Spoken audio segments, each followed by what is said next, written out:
أنفسنا ومن سيئات أعمالنا من يهده الله فلا مضل له ومن يضلل فلا هادي له وأشهد أن لا إله إلا الله وحده لا شريك له وأشهد أن محمدا عبده ورسوله صلى الله عليه وعلى آله وصحبه أجمعين. Impact des versets divins sur les humains. Première rencontre, on avait parlé de l'effet du Coran sur al-insan ou al-jamad, sur l'humain et même sur les êtres inanimés. لو أنزلنا هذا القرآن على جبل لرأيته خاشعا متصدعا من خشية الله وتلك الأمثال نضربها للناس لعلهم يتفكرون. Traduction libre des sens, du sens de ces versets. Si on avait fait descendre ce Coran sur une montagne, elle serait en train de se recueillir. Subhanallah, même la montagne. Problème, Ibn al-Qayyim a dit qu'il y avait 4 conditions. Les conditions sine qua non. Si ces conditions ne sont pas rencontrées, le cœur ne tire pas d'effet du Coran. Il le lit rapidement. C'est comme les gens ils font avec le Fatiha. الفاتحة سورة عظيمة أم الكتاب السبع المثاني الشافية الكافية أم القرآن فاتحة الكتاب. Et subhanallah, on la récite comme si on répétait une formule, un cantatoire ou bien un poème ou une phrase qu'on répète tout le temps. Même des formules qu'on dit entre nous. Salam alaikum, salam alaikum, salam. Subhanallah, les gens tu leur dis Assalamu alaikum. C'est quoi salam? Assalamu alaikum. La paix. Tu es en paix avec moi. Donc quand tu vas me dépasser, je ne vais pas te lancer un pic dans le dos. Assalamu alaikum. Je viens d'invoquer Allah Azza wa Jal pour que tu sois en paix. Un nom d'Allah Azza wa Jal. Huwa ahd, subhanallah. Aqd. Dua. Aman. Mais nous on prononce les mots sans réfléchir à leur portée. Alors, il faudrait rapidement passer en revue ce qu'a dit Ibn al-Qayyim. Il a dit il faudrait qu'il existe une parole influente. La parole influente, c'est Al-Qur'an, la parole d'Allah. Si tu es conscient que ce Coran n'est pas la parole de l'homme, que c'est la parole d'Allah Azza wa Jal, quand tu dis A'udhu billahi minash shaytanir rajim, Bismillahir rahmanir rahim, Ya ayyuhalladhina amanu, on vous qui avez cru. يا أيها الذين آمنوا استجيبوا لله وللرسول إذا دعاكم لما يحييكم واعلموا أن الله يحول بين المرء وقلبه. Donc subhanallah, quand vous entendez ces versets et que vous savez que c'est Allah qui nous parle, normalement notre réaction par rapport aux versets coraniques ne serait pas pareille qu'avec les paroles d'un homme. Donc l'existence d'une parole influente, c'est la parole d'Allah Azza wa Jal. Deuxièmement, il a dit Ibn al-Qayyim, un réceptacle prompt à l'accepter. Ce réceptacle, c'est le cœur. Il y a une grande différence entre nos cœurs et ceux des compagnons, Sahaba radiallahu anhu. Et on va voir comment eux ils ont réagi. J'ai appris Al-Baqarah en 3 mois. Allahu Akbar. J'ai appris Al-Baqarah en 2 mois. Barnamaj, Al-Baqarah en 1 mois. Pour ceux qui nous déclarent, 1 mois Al-Baqarah. Omar ibn Khattab, Abdullah ibn Omar, 10 ans, 12 ans pour le Baqarah. Ensuite, il a égorgé Jazour, un dromadaire, pour célébrer. Omar et son fils, 10-12 ans pour le Baqarah. Parce que les Sahaba, radiallahu anhu, vous pensez que Omar ibn Khattab ou Abdullah ibn Omar, il a ulama Sahaba, ils étaient incapables d'apprendre rapidement. Parce que pour eux, c'était pas de la poésie. Chaque verset, pour eux, c'est une responsabilité. Je viens d'apprendre Ya ayyuhalladhina amanu kutiba alaykumus siyam kama kutiba ala alladhina min qablikum la'allakum tattaqun. Et je viens d'apprendre Kutiba alaykumul qitalu wa huwa kurhun lakum wa asa an takrahu shay'an wa huwa khayrun lakum wa asa an tuhibbu shay'an wa huwa sharrun lakum wallahu ya'lamu wa antum la ta'lamun. Le jeûne vous a été prescrit, le combat vous a été prescrit. Les Sahaba radiallahu anhum, ils apprenaient un verset, ils l'appliquaient. فوجدوا حلاوة القرآن. Ils ont vécu avec les versets. Aujourd'hui, والعياذ بالله إلا من رحم ربي, nous sommes en train de suivre, et c'est triste de le dire, nous sommes en train de suivre ce qu'ont fait les juifs et les chrétiens. Ils ont rendu leur ancien testament et leurs évangiles des paraboles qui n'ont aucun effet sur leur vie sociale, économique, militaire, politique, éducative. On les lit rapidement, chaque Ramadan, toute la Oumma lit le Coran. Que la Oumma continue à apprendre le Coran. Que des gens qui viennent me voir avec la laine de la cigarette qui pue, qu'Allah les ramène sur le droit chemin, mais viennent avec leurs enfants, ils disent, je veux que mon fils apprenne le Coran. Alhamdulillah, fihi khair, as'alullah an yubarika fi dhurriyyatihi wa an yaghfira lahu. Il y a encore cet élément que les musulmans, même s'ils font des péchés, ils savent c'est quoi Kalamullah Azza wa Jalla. Et ils veulent que leurs enfants apprennent Kalamullah. Maintenant, il y a une autre étape qu'on doit dépasser pour qu'on revienne comme on était. C'est na'mal bil Qur'an. Nata'athar bil Qur'an. Qu'il y ait un effet. Si on fait juste lire le Qur'an puis le mettre sur l'étagère, Wallahi, je vais une métaphore. Un patron, avant de partir en voyage, il a dit à l'un de ses employés, regarde, je vais te donner des consignes très importantes et tu dois les exécuter. Est-ce que c'est clair? Il a dit, patron, je vais les apprendre par cœur. Non, écris-les. Il a dit, 1, chaque nuit, avant de quitter, tu fermes toutes les portes. Il a écrit, fermez toutes les portes avant de quitter. 2, ferme les fenêtres parce que ça se peut qu'il y ait de la pluie et que la pluie rentre et nous endommage tout le matériel informatique. Fermez les fenêtres. 3, déclencher le système d'alarme. 4, il lui a écrit les consignes. Cet employé, masha'Allah, c'est un bon frère. Il a écrit les consignes avec une belle écriture, la calligraphie. Puis il a mis un tableau dans la salle des ordinateurs. Il a mis un tableau, les consignes.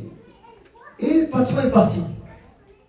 Revenu de voyage, le patron rentre, trouve qu'on a volé le coffre-fort. Première nouvelle qu'il vient d'avoir.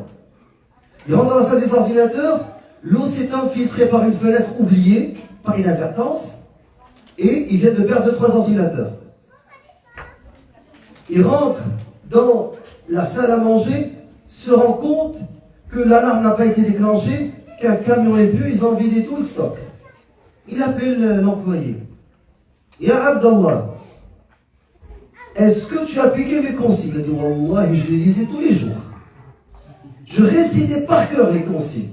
Je les ai même calligraphiées, belle écriture sur les murs. You're fired. Dehors. T'es renvoyé. T'as perdu ton travail. Tu n'es pas un bon employé. Walillahi al-mathal a'la. Allah il nous a fait descendre le Coran pour qu'on le lise, pour qu'il serve de remède à nos cœurs, pour qu'on l'applique. Nous, on l'apprend par cœur, on le récite. Aïn al-amal. Sahaba. Il y a quelqu'un, je lui ai dit, regarde, quand tu lis des versets du paradis, il m'a dit, je m'imagine dans le paradis, Hurlaïn. Je dis, et quand tu lis Jahannam, le feu de l'enfer, il m'a dit, Al-Kuffar, les mécréants. Okay. Je dis, et quand tu lis As-Sadaqa, Wal-Jihad, Wal-Hajj, Wal-Salat, Wal-Amr al-Ma'rouf, Wal-Nahy al-Munkar, le bien, il m'a dit, Sahaba radiallahu anhu. On rit, mais la plupart parmi nous, c'est comme ça qu'on comprend le Coran. On dit, Subhanallah, Ghazwat Badr, les Sahaba, ils ont fait Ghazwat Badr. Ok, et nous, hier à l'aube, l'armée sioniste est rentrée dans la mosquée Al-Aqsa, elle a frappé les femmes, elle a ligoté les hommes, et les a battus et les a enlevés. Ils sont en train de militer pour qu'ils les relâchent. En plein Fajr, une mosquée a été souillée. La Ummah, d'habitude, wallahi, quand ça arrivait, je recevais 3, 4, 5 messages de sœurs qui me disaient, Cheikh, on fait une manifestation. Ici à Montréal, devant le consulat israélien. On leur montre qu'on est solidaire avec nos frères. Vous savez depuis quand ça a cessé que je reçois plus ces messages? Depuis que Trump a dit Jérusalem, Al-Quds, Asim Abadiya lil Yahoud. Il a dit que ça va être une capitale éternelle pour l'État, l'entité sioniste. Depuis ce jour-là, wallah, je n'ai jamais reçu un seul message. Et c'est ce qui est grave, c'est que tu te soumets, tu ne réagis plus. Tant qu'il y a une réaction, vous allez dire, mais une manifestation, c'est rien. Non, mais au moins, il y a un cœur qui est vivant. Le simple fait, tu invoques, tu es vivant. Mais quand tu ne résistes plus, tu ne fais rien, tu disparais. Et relisez l'histoire de l'Andalousie versus l'histoire des croisades. Comment dans les croisades, les musulmans ont réagi. Ils ont perdu plusieurs batailles. Il y a des villages, des villes qui ont été détruites. Mais il y avait des réactions. Même avant Salah ad-Din Ayyubi, avant Nur-Din Zaki, avant tous ces grands hommes, il y avait des réactions. À l'est et à l'ouest, Youssef Loutajafin. Relisez l'histoire, vous allez voir ce qui s'est passé par la suite et comment les musulmans en Andalousie se sont d'une certaine manière livrés. Ils n'ont pas résisté. Ils ont été assimilés. Donc je reviens à ce que je disais. Allah Azza wa Jalla a dit Allahu نزل أحسن الحديث كتابا متشابها مثانية تقشعر منه جلود الذين يخشون ربهم ثم تلين جلودهم وقلوبهم إلى ذكر الله ذلك هدى الله يهدي به من يشاء ومن يضلل الله فما له من هاد. Traduction. Allah a fait descendre le plus beau des récits, un livre dont certains versets se ressemblent et se répètent. Mathani se répètent et se ressemblent. Donc, les peaux de ceux qui redoutent leur Seigneur frissonnent à l'entendre, frissonnent. Taqsha'ir, qsha'rira. Leurs poils, ils ont la chair de poule. Leurs poils se hérissent. Ibn Kathir, je vais vous lire ce que Ibn Kathir a dit à propos de taqsha'ir minhu juludul ladhina yakhshawna rabbahum. Leurs peaux, les peaux de ceux qui redoutent leur Seigneur frissonnent à l'entendre. Puis leur peau et leur cœur s'apaisent au rappel d'Allah. Il y a une sérénité. Une sérénité. Voilà le livre guide d'Allah dans lequel il guide ce qu'il veut, mais quiconque Allah l'égare n'a point de guide. Subhanallah, il y a Faiz Kandari qui était un prisonnier de Guantanamo qui a écrit un livre autobiographique dans lequel il a raconté son expérience. Et parmi les éléments qui ont fait en sorte qu'ils ont pu tenir pendant toutes ces années, il a dit Al-Qur'an. Al-Qur'an. Il dit certes, il y avait des frères des fois qui faisaient des anajil et tout, mais il a dit subhanallah, quand on entendait Al-Qur'an, puis ils étaient battus, torturés, on leur interdisait de faire l'adam, de réciter le Coran. Mais à chaque fois, il y avait un frère qui commençait à réciter. Et subhanallah, cette récitation, il a dit Al-Fajr, où la nuit avait un effet sur nous. Même il a raconté une anecdote qui fait rire. Il a dit un frère yéménite qui faisait 1m50, très petit, chétif. Un jour, ils ont oublié sa cellule ouverte. Il est sorti en courant. Quand ils l'ont vu, il a dit c'est des mastodontes. C'est des 6 pieds, des gars armés. Ils l'ont vu, tout le monde a fui. Lui, il a pris un balai. Chaque fois qu'il voulait approcher, il soulevait le balai. Il dit hey, I'm gonna shoot you. Don't move, retourne dans ma cellule. Et lui, il prenait le balai et il se sauvait. Dès qu'ils avançaient, il soulevait un balai. Subhanallah. Après, qu'est-ce qu'il a fait? Il a fait le tour des cellules et il a salué tout le monde. Moussafa. Il a dit, ça faisait 2 ans qu'on n'avait pas touché la main d'un frère. Juste le fait qu'il nous a, subhanallah, salué. Il a dit, salam alaykoum, il a fait le tour de tout le monde et eux, ils riaient. Et à Akhirja, retourne dans ta cellule, on va tous être punis. Il a fait le tour en riant, il a salué tout le monde et est revenu dans sa cellule. Al-Qur'an, yabni rijal. Le Coran, il te forme des hommes. C'est pas 1m50 ou 1m60. C'est pas la question de la taille. C'est la question de ses cœurs, subhanallah. Comment le cœur est changé, modifié par l'effet du Coran. Donc, l'imam Ibn Kathir, il a dit تَقْشَعِرُّ مِنْهُ جُلُودُ الَّذِينَ يَخْشَوْنَ رَبَّهُم. Donc, comment se hérisse? Il a dit هذه صفة الأبرار عند سماع كلام الجبار. Ça, c'est une caractéristique des pieux quand ils entendent les versets d'Allah Azza wa Jal. Al-Jabbar, Al-Muhaymin, Al-Ghaffar, Al-Aziz, Al-Ghaffar, lamma yafhamouna minhu min al-wa'd wal-wa'id. Quand ils entendent les menaces du feu de l'enfer et les promesses du paradis. Wa-takhwif wa-tahdid. Quand ils entendent quand Allah leur fait peur de son châtiment. Leurs poils se hérissent quand ils entendent le Coran. Sahaba, ils entendent le Coran. Quraysh, quand le messager a commencé à invoquer, à réciter des versets, ils se sont tous mis à plat ventre. Parce qu'ils pensaient que lorsque tu fais dua contre quelqu'un, mets-toi à plat ventre, dua ne va pas t'atteindre. Les seigneurs Quraysh, ils sont tous jetés. Bédah. Regardez ce là. Les mécréants avaient peur. قال ابن كثير ثم تلين جلودهم وقلوبهم إلى ذكر الله. Ensuite leur peau et leur cœur s'apaisent au rappel d'Allah. لما يرجون ويؤمنون من رحمته اللطف. Parce qu'ils aspirent à sa miséricorde, à sa douceur, à sa clémence. فهم مخالفون لغيرهم من الكفار. Ils ne sont pas comme les mécréants. Ensuite il dit من وجوه. Il en a cité trois. La différence entre les pieux, entre Sahaba radiallahu anhu, entre ceux qui ressent l'effet du Coran et les autres qui ne ressentent rien.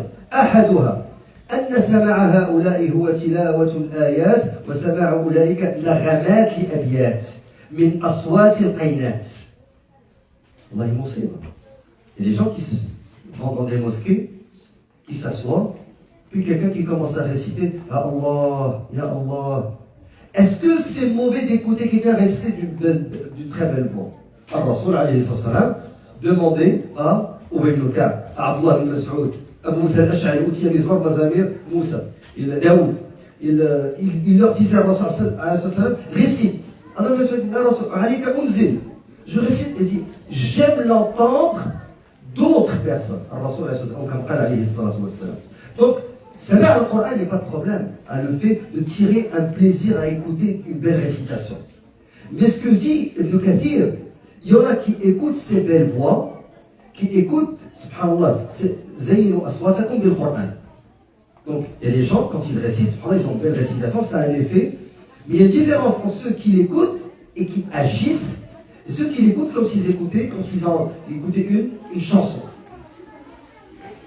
Deuxièmement, أنهم إذا تليت عليهم آيات الرحمن خروا سجدا وبكيا بأدب وخشية ورجاء ومحبة وفهم وعلم.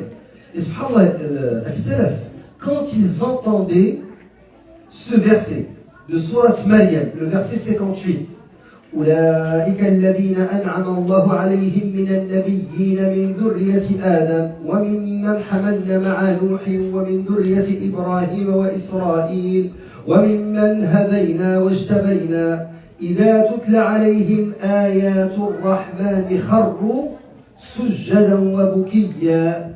خروا سجدا وبكيا. Voilà ceux qu'Allah a comblés de faveur parmi les prophètes, parmi les descendants d'Adam, et aussi parmi ceux que nous avons transportés en compagnie de Nuh, et parmi la descendance d'Ibrahim et Israël. Israël, c'est Yaqub. Et parmi ceux que nous avons guidés et choisis, quand les versets du tout miséricordieux leur étaient récités, ils tombaient prosternés en pleurant. Il y avait certains salafs, quand ils terminaient la prière, ils disaient هذا السجود فأين البكاء هذا السجود فأين البكاء. Faites très attention. Le buka, pleurer quand tu es imam, tu peux pleurer mais sans émettre plus de 2 sons successifs. Parce que dans plusieurs madhahib, le fait de faire 2 sons successifs, ça annule la prière. Et هذا فيه رد أخطاء الأئمة. C'est comme le Cheikh Bakr Abou Zayd et d'autres savants, parce qu'il y a des gens qui affectent. Il faut d'une certaine manière se retenir.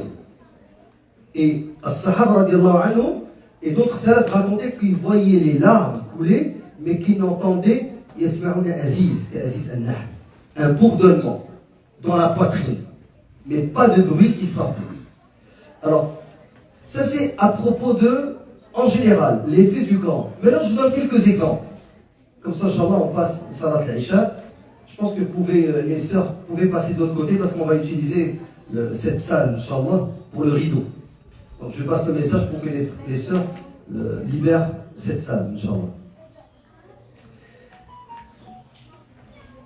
Dans un hadith authentique, rapporté par le Bukhari et Muslim, Abu Talha al-Ansari, il était parmi les riches de Médine. L'Ansar, c'est Naous al-Khazraj, deux grandes tribus de Médine. Il était parmi les riches. Et lorsque ce verset fut révélé au messager sallallahu alayhi wa sallam, لَن تَنَالُوا الْبِرَّ حَتَّى تُنْفِقُوا مِمَّا تُحِبُّونَ. لَن تَنَالُوا الْبِرَّ. Vous n'atteindrez la bonté que lorsque vous dépenserez ce que vous aimez. C'est pas que vous dépensez. لَن تَنَالُوا الْبِرَّ حَتَّى تُنْفِقُوا مِمَّا تُحِبُّونَ. Ça veut dire que je mets ma main dans ma poche. Il y a mon oncle qui est pauvre, qui m'a écrit d'Algérie, de Tunisie ou du Maroc. Il me dit, Wallahi, je passe un mauvais moment. Je mets ma main dans ma poche, je sors $100, non, $50, ou je fais un chèque, ou je fais un virement. Wallahi, je vais essayer, Inch'Allah, à la fin du mois, de lui envoyer un billet de 100.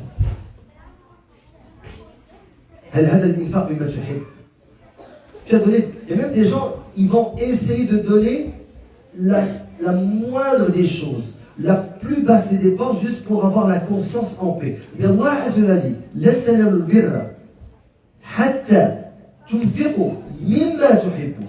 Vous n'atteindrez la bonté que lorsque vous dépenserez ce que vous aimez. Alors, lui, il est vivant à Rasul alayhi salam. Il dit, ah Rasulallah, mon jardin, mon verger, c'est ce que j'aime le plus de mes biens.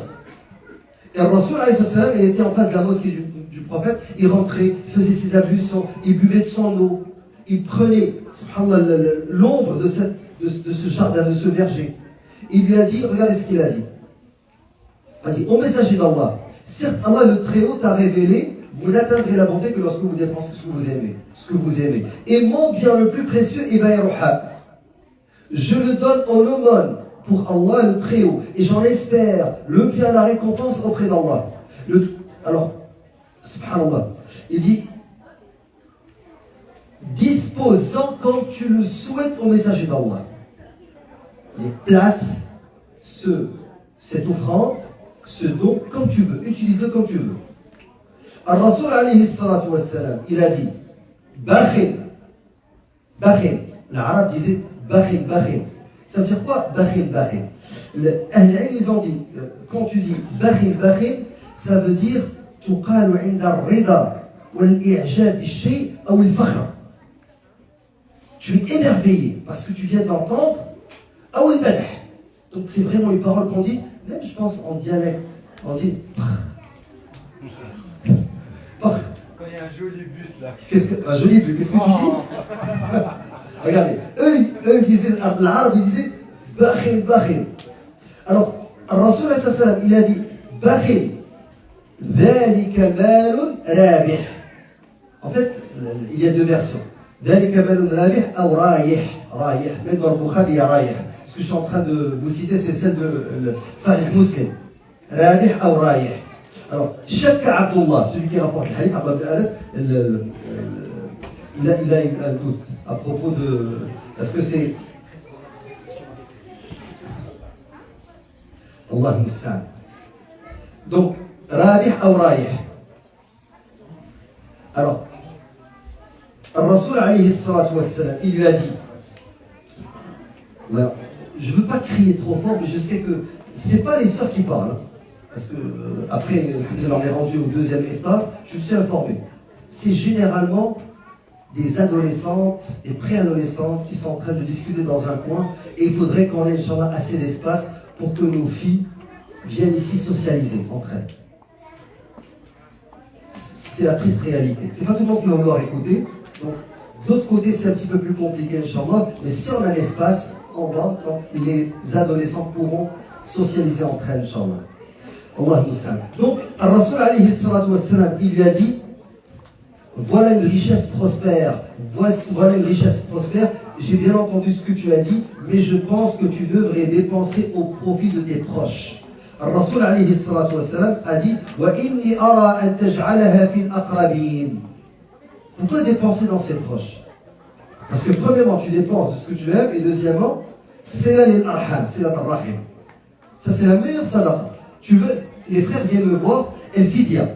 Ma fille elle est diabétique type 1, donc elle a une maladie chronique, c'est $10 par jour, c'est l'équivalent de $300 par mois. Il me ramène les $300. Akhi Karim, est-ce que tu as de la famille en Tunisie, ou en Algérie, ou au Maroc? Tu connais des gens pauvres, il est le masakin, achète-leur la nourriture, donne-la-leur.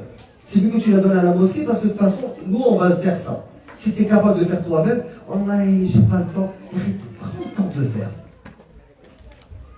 Si tu descends au bled, achète la nourriture, emmène avec ton fils et distribue cette nourriture. Faites un petit peu l'effort, subhanallah, et ça va avoir un impact sur toi quand tu donnes et sur tes enfants qui vont te voir. Mais juste mettre ce bouc, je ne suis pas en train de dire, mais c'est une autre responsabilité. Les mosquées qui se précipitent pour avoir zakat al-fitr et zakat al-mal, je ne sais pas comment ils font. Moi je trouve que c'est une lourde responsabilité. Si tu es capable de la donner toi-même, ça serait mieux, wallah. Donc, je reviens à ce que je disais. Et Abu Talha, c'est ce qu'il fit. Il répartit ce verger entre ses proches.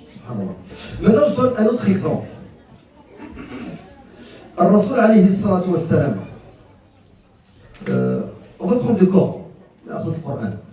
Lorsque Allah, parce que je ne vais pas citer Sunnah, le but de cette halaqa, c'est l'impact divin l'impact des versets divins sur les humains. عندما نزل قوله تعالى ومن يخرج من بيته مهاجرا إلى الله ورسوله. Donc, celui qui sort de sa demeure en faisant les hijra, les migrations, pour Allah et son messager. Il y a un homme de la Mecque qui était malade, qui était vieux. Il avait normalement une excuse valable pour ne pas faire l'émigration. Ils lui ont dit, il leur a dit, je viens d'entendre ce verset et je veux faire le hijra. Ils lui ont dit, Anta marid, tu es malade. Il a dit non, j'ai entendu Allah dire أَلَمْ تَكُنْ أَرْضُ اللَّهِ وَاسِعَةً فَتُهَاجِرُوا فِيهَا فَأُولَٰئِكَ مَأْوَاهُمْ جَهَنَّمُ وَسَاءَتْ مَصِيرًا. Quand il a entendu ce verset, il a dit les anges, quand ils vont saisir les âmes de ceux qui vont mourir dans un endroit qui est une terre de mécréance, alors qu'ils ont la possibilité d'aller dans une terre d'islam, les anges vont saisir leurs âmes. Et il a dit, ils vont leur dire, donc leur demeure va être Jahannam wa sa'at masira. Alors ils lui ont montré à Tariq ila Makkah. Il a commencé à marcher à peu près 500 km. Un vieux, malade. Et subhanallah, Allah Azza wa Jal anzala ومن يخرج من بيته مهاجرا إلى الله ورسوله ثم يدركه الموت فقد وقع أجره على الله. Et il est mort entre la Mecque et Médine. Dans certaines versions, on raconte qu'il a pris sa main et il a mis sa main sur l'autre main. Il a dit ça c'est ma bay'a pour le prophète alayhi salatu wa salam parce que je me dirige vers lui. C'est pas une question de force physique. C'est comment leur cœur réagissait par rapport aux versets coraniques. Et nous, on entend des versets, tout zalzil al-jibal. Puis on sort et on revient comme si rien n'était. C'est ça la différence. Al-Qur'an ou Al-Qur'an. Al-Qulub taghayyarat, tabaddalat. Bien entendu, certains vont dire, qu'est-ce qui a changé? Premièrement, ce qui a changé, Ar-Ran.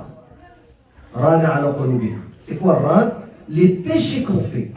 Et al-Haram. Wallah, ici un jour, je ferai une halaqa seulement sur l'impact de manger haram. La dernière fois, j'ai raconté une anecdote et les jeunes ont ri. Tout le monde a ri. Mais au-delà de l'anecdote cocasse ou humoristique, c'est un jeune maghrébin qui vient ici comme étudiant. Et il faiblit. Pas de famille, pas de père, pas de soeur, pas de frère, pas d'oncle, seul. Il habite dans un appartement avec coloc. Il se retrouve avec une fille. Haram. Il raconte, il a les larmes aux yeux. Il regrette amèrement ce qu'il a fait. Il termine Zina. Il dit chérie, je te prépare à manger. Elle dit oui. Elle fait des sandwichs au bacon. Après, elle vient le voir. Elle dit tiens, c'est quoi ça? Elle dit c'est du bacon. Il dit haram, qu'est-ce que tu. Elle dit haram. Et qu'est-ce qu'on était en train de faire depuis tout à l'heure? Subhanallah. Il a dit oui, mais moi je ne suis pas un juif ou un chrétien. Il a dit mais les juifs ne mangent pas de viande. Il a dit mais regarde, moi les musulmans je ne mange pas le haram. Et qu'est-ce que je viens de faire? L'impact du halal, les musulmans sont conscients que manger du porc est quelque chose de grave. Qu'est-ce qui fait en sorte qu'ils oublient que la fornication est aussi grave? Et les plus, il y a, subhanallah, c'est le fait que ces standards-là ne sont plus clairs dans notre esprit. Et les jeunes en rient, et moi, subhanallah, ça m'a pas fait rire, mais ça m'a fait réaliser que les musulmans, ils khair, daïma, subhanallah, yarji'un ila Allah azza wa jalla. As'Allah an yaghfira al-jami'. Donc ce que j'étais en train de dire, c'est que les péchés font en sorte qu'il y ait une enveloppe sur ton cœur. Et tu ne réagis pas de la même manière, de la même façon. Le Cheikh Abdel il disait, il y a deux éléments qui sont très graves. Tout ce qui touche aux drogues. Parce qu'on a énormément de jeunes de la communauté dans la préadolescence. Je parle de 13 ans, 12 ans, 14 ans. Ils veulent essayer, par curiosité. Vous savez ce qu'ils essaient? Soit du pote, mais il est 21 fois plus concentré que celui du Maroc, que la hache et le cannabis. 21 fois plus concentré. Et j'étais en prison avec des grossistes. Et je l'ai entendu de leur bouche. Le pote qui se vend ici, c'est pas le cannabis du Maroc. C'est 21 fois plus concentré. Ça détruit les neurones. Et j'ai énormément de jeunes qui sont schizophrènes aujourd'hui. Et j'ai publié sur mon site des études qui prouvent qu'il y a un lien entre la schizophrénie et des jeunes du secondaire des écoles de Montréal qui n'ont pas fumé pendant des années, qui ont essayé les drogues dures, crack. Crack, tu peux le fumer une fois. Tu deviens addict, dépendant. Fini. Tu vas voler ton père, tu vas voler ta mère, tu vas, wallahi, prostituer ta sœur. Tu vas tout faire, billah, pour acheter ta dose. La personne est détruite. Ça détruit l'individu. Donc, ces péchés-là ont un effet désastreux sur les cœurs, pas seulement sur les corps. Et il faut être conscient, il faut faire beaucoup de sensibilisation. Il faut que les jeunes comprennent ce qui se passe.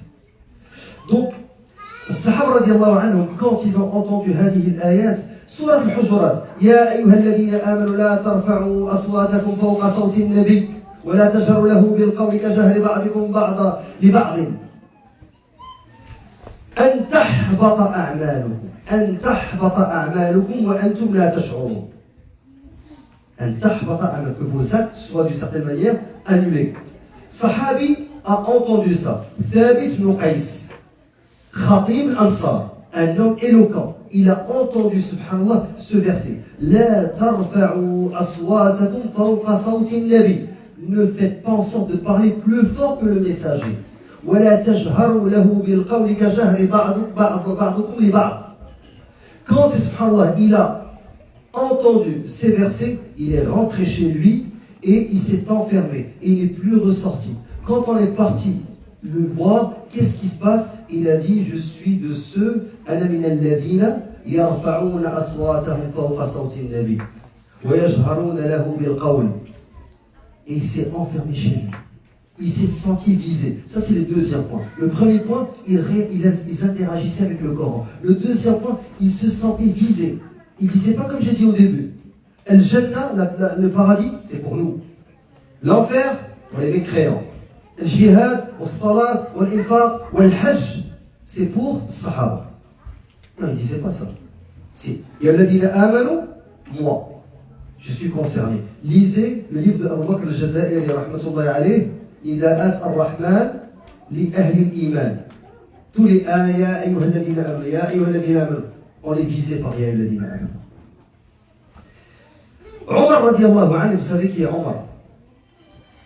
Une fois, Sahaba a dit à Bilal, il lui a dit, qu'est-ce que tu penses de Omar? Il a dit, Omar, quand il est en colère, il n'y a personne qui le contrôle.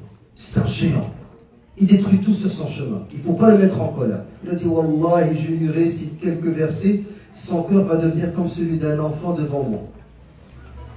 Bilal, radiallahu anhu, il dit, Omar, tu lui récites un ou deux versets. Et tu vas voir ce géant, comment son cœur va devenir. Omar a entendu, Inna adhaba rabbika la waqi'.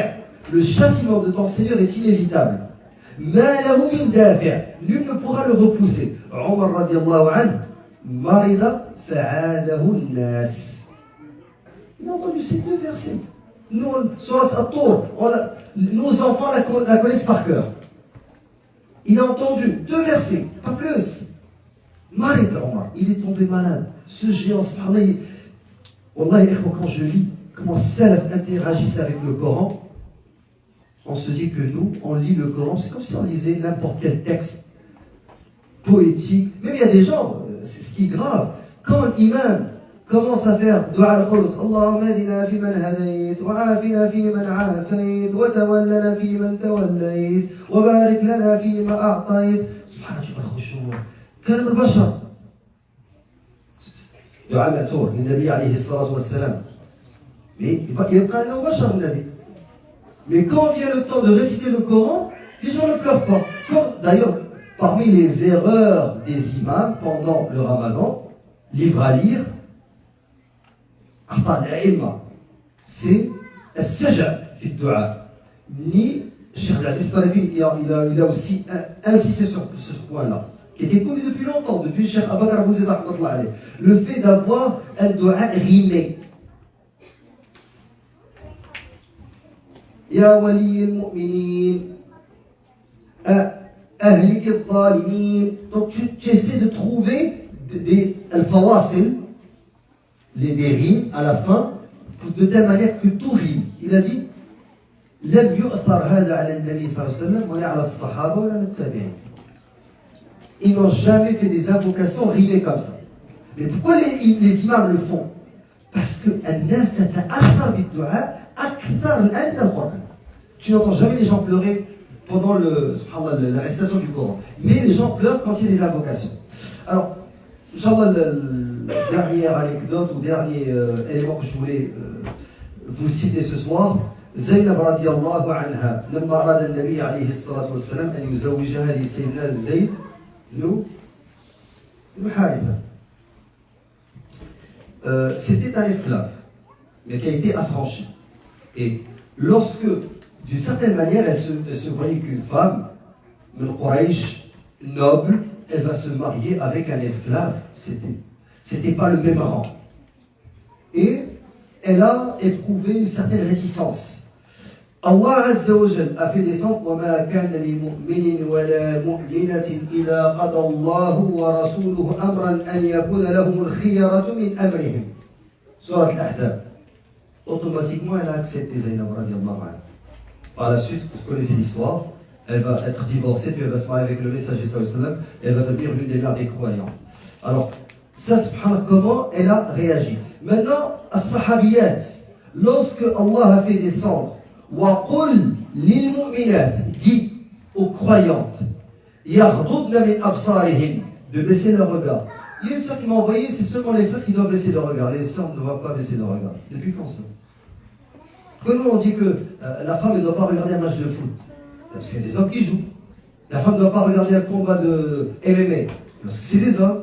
Et il y a moi, un homme ne doit pas regarder, je ne sais pas, une partie de tennis. Entre femmes. Ça c'est quoi, mais subhanallah? C'est des choses qui sont évidentes. Mais on doit répéter les évidences. J'ai trouvé dans l'agenda d'une élève la photo d'un sportif torse nu. J'ai pris l'agenda, j'ai dit, mademoiselle, ça veut dire quoi ça? Dans votre agenda, le père est venu. Il a dit, Wallah, il a kharaj minti bhad al-madrasa. Ma fille est libre. Elle met ce qu'elle veut. Ya akhi, où est le nif? Il a fait sortir sa fille parce qu'il y a une note sur l'agenda qu'elle ne peut pas mettre la photo d'un homme torse nu, un sportif. Subhanallah, comment réagir aujourd'hui? Et pour lui, il dit, mais c'est normal. C'est pas normal. Est-ce que vous trouvez ça normal?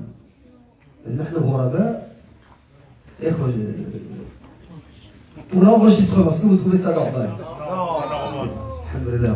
Est-ce qu'il y a des gens qui trouvent ça normal, levez la main, juste que je sache? Peut-être que On a été déconnectés. Ça fait 2 ans que les mosquées sont fermées. Le Covid a eu un impact sur les gens. Alhamdulillah Rabbil Alamin. C'est la norme. Moi, je connais des gens qui ne prient pas au bled, qui fument. Mais ils ne vont pas accepter que leur fillette de 14-15 ans mette la photo d'un homme torse nu dans son agenda, l'agenda scolaire. Mais ici, tu le trouves, machallah, il prie à la mosquée, machallah, avec une petite barbe bien entretenue, bien tracée. Et il défend le fait que sa fille puisse mettre sa fille ou son gars. Pour que, vous savez, les féministes, ils savent, mais par seulement des filles. Même si c'est un gars qui avait mis la photo d'une femme, j'aurais réagi de la même sorte.